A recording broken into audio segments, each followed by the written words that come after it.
সুপ্রিয় শিক্ষার্থীবৃন্দ, তোমাদেরকে উচ্চ মাধ্যমিক পদার্থবিজ্ঞান প্রথম পত্রের ভেক্টর অধ্যায়ে স্বাগতম।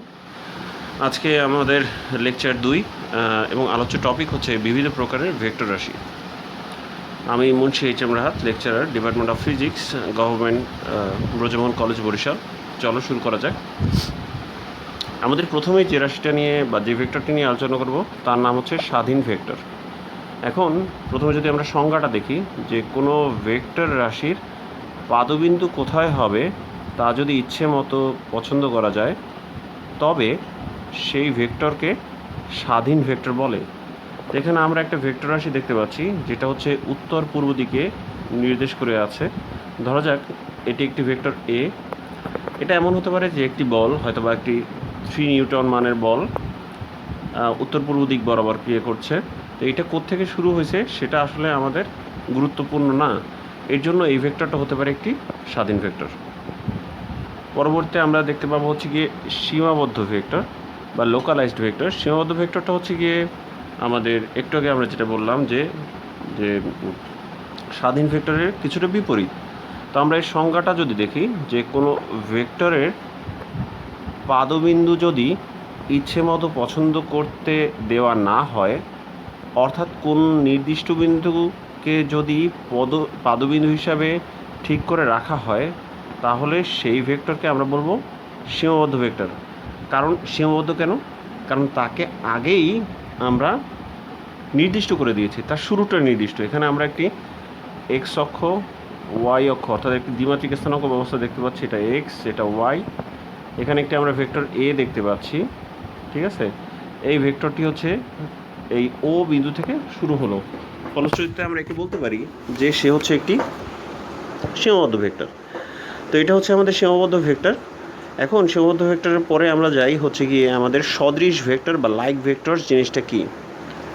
এখন আমরা সদৃশ বা লাইক ভেক্টর শুনলে একটা আমাদের ধারণা চলে আসে যে জিনিস দুটো সমজাতীয় হবে। তো সংজ্ঞাটা যদি আমরা দেখি, যে সমজাতীয় দুই বা ততোধিক ভেক্টর যদি একই দিকে ক্রিয়া করে তবে তাদেরকে সদৃশ বা সমান্তরাল ভেক্টর বলে। এখানে আমরা দেখতে পাচ্ছি দুইটা ভেক্টর, একটা হচ্ছে এ আর একটা হচ্ছে গিয়ে বি। এখন দুইটা একই মানের, কিন্তু অবশ্যই সমজাতীয়, একই মানের না, সমজাতীয়। অর্থাৎ যদি ত্বরণ হয় তাহলে দ্বিতীয় ভেক্টরটা অবশ্যই ত্বরণ হতে হবে, সরণ হলে সরণ। ত্বরণের সাথে আমরা সরণের কিন্তু এখানে তুলনা দিতে পারবো না। তাহলে সদৃশ ভেক্টর হচ্ছে কি সমজাতীয় দুই বা ততোধিক ভেক্টর যদি একই দিকে ক্রিয়া করে তবে সেই দুইটা হচ্ছে কি সদৃশ ভেক্টর। যেহেতু সদৃশ আছে তাহলে বিসদৃশ্য থাকবে। বিসদৃশ ভেক্টর বা আনলাইক ভেক্টরস, সমজাতীয় দুটি ভেক্টর যদি বিপরীত দিকে ক্রিয়া করে তবে তাদেরকে বিসদৃশ ভেক্টর বলে। এখানে আমরা দেখতে পাচ্ছি যে দুইটি ভেক্টর আছে। একটা ভেক্টর হচ্ছে এদিকে ক্রিয়া করতেছে, আরেকটা ভেক্টর হচ্ছে তার ঠিক বিপরীত বা উল্টা দিকে ক্রিয়া করতেছে। যে এটা যদি এ হয়, এটা যদি বি হয়, তাহলে আমরা বলতে পারি এ ভেক্টর বি ভেক্টরের বিসদৃশ ভেক্টর।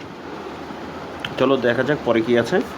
পরে হচ্ছে গিয়ে সমান ভেক্টর বা ইকুয়াল ভেক্টরস, যেখানে সমজাতীয় দুটি ভেক্টরের মান যদি সমান হয়, এখানে সমজাতীয় হতে হবে আবার সমানও হতে হবে, আর তাদের দিক যদি একই দিকে হয় তবে তাদেরকে আমরা বলতে পারি সমান ভেক্টর।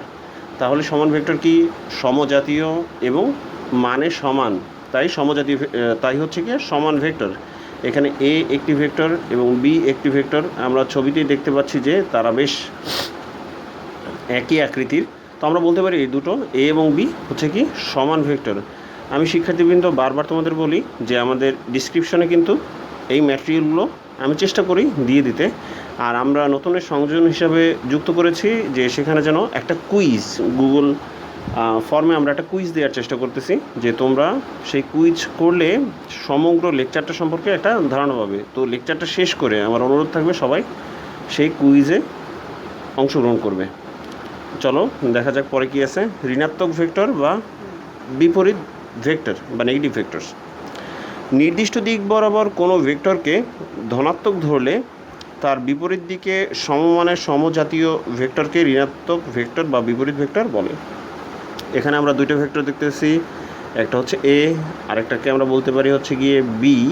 তো একটা ভেক্টর আমরা দেখতেছি এদিকে ক্রিয়া করতেছে, আরেকটা ভেক্টর ঠিক তার উল্টো দিকে ক্রিয়া করতেছে। তাহলে আমরা এদেরকে বলতে পারি কি এ বি এর ঠিক বিপরীত ভেক্টর বা ঋণাত্মক ভেক্টর।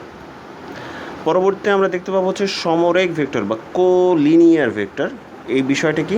এই বিষয়টা কি, সবগুলো ভেক্টর যখন একই তলে থাকে তো সংজ্ঞাটা কী হবে? দুই বা ততোধিক ভেক্টর যদি একই সরলরেখা বরাবর পরস্পর সমান্তরালে ক্রিয়া করে তবে তাদেরকে সমরেখ ভেক্টর বলে। আমি একটু শুরুতে ভুল বলেছি, আসলে সমরেখ ভেক্টরটা কি? দুই বা ততোধিক ভেক্টর যদি একই সরলরেখা বরাবর পরস্পর সমান্তরালে ক্রিয়া করে সেটা হবে কি আমাদের সমরেখ ভেক্টর। এখানে আমরা কয়েকটা ভেক্টর দেখতে পাচ্ছি, এরা কিন্তু সবাই কী হচ্ছে? সমান্তরালে একই দিকে ক্রিয়া করতেছে, ঠিক আছে। পরবর্তী হচ্ছে সমতলীয় ভেক্টর। আমি একটু আগেরটার সাথে এটা মিলিয়ে ফেলেছিলাম যে দুই বা ততোধিক ভেক্টর যদি একই সমতলে অবস্থিত হয় তবে তাদেরকে সমতলীয় ভেক্টর বলে। যে আমাদের এখানে কয়েকটা একই তলে আছে, একই তলে কিন্তু বিভিন্ন দিকে হতে পারে, এটা হচ্ছে কি আমাদের কি সমতলীয় ভেক্টর। এখন এরপরে আসা হচ্ছে কি অবস্থান ভেক্টর বা পজিশন ভেক্টর। এখানে প্রসঙ্গ কাঠামোর মূল বিন্দুর সাপেক্ষে কোনো বিন্দুর অবস্থান যে ভেক্টর দিয়ে নির্দেশ করা হয় তাকে ওই বিন্দুর অবস্থান ভেক্টর বলে। অবস্থান ভেক্টরকে অনেক সময় ব্যাসার্ধ ভেক্টর বলা হয় এবং আর দিয়ে প্রকাশ করা হয়। তো এখানে আমরা দেখতে পাচ্ছি হচ্ছে কি একটা দ্বিমাত্রিক স্থানাঙ্ক ব্যবস্থা আছে, এটা ও, এটা এক্স, এটা ও ওয়াই। এখানে একটা ভেক্টর ধরা যাক এ হচ্ছে কি পি বিন্দু, তাইলে এই ভেক্টরটাকে আমরা বলতে পারি কি আর। তাইলে আমরা বলতে পারি আর ইকুয়ালস টু ওপি। হ্যাঁ, এটা একটা অবস্থান ভেক্টর হতে পারে। অবস্থান ভেক্টর আসলে মূলত ব্যবহার করা হয় কোনো বস্তুর কোথায় আছে, সে কী অবস্থায় আছে সেটা নির্দেশ করার জন্য অবস্থান ভেক্টর ব্যবহৃত হয়। এরপর আসি খুবই ইন্টারেস্টিং একটা ভেক্টর, যে সঠিক ভেক্টর কারা। সহজ কথা, যে সকল ভেক্টরের মান শূন্য নয় তাদেরকে আমরা বলতে পারি সঠিক ভেক্টর। অন্যদিকে নাল ভেক্টর কি, শূন্য ভেক্টর কি? যে ভেক্টরের মান শূন্য তাদেরকে আমরা বলতে পারি নাল ভেক্টর বা শূন্য ভেক্টর। শূন্য ভেক্টরকে লিখে এইভাবে, শূন্য ভেক্টরটা আসলে কখন আসে? ধরা যাক একটা 3 নিউটনের বল আমরা বাম থেকে ডানে যাচ্ছে, আরেকটা 3 নিউটনের বল ডান থেকে বামে আসতেছে। এই ক্ষেত্রে কি হয়?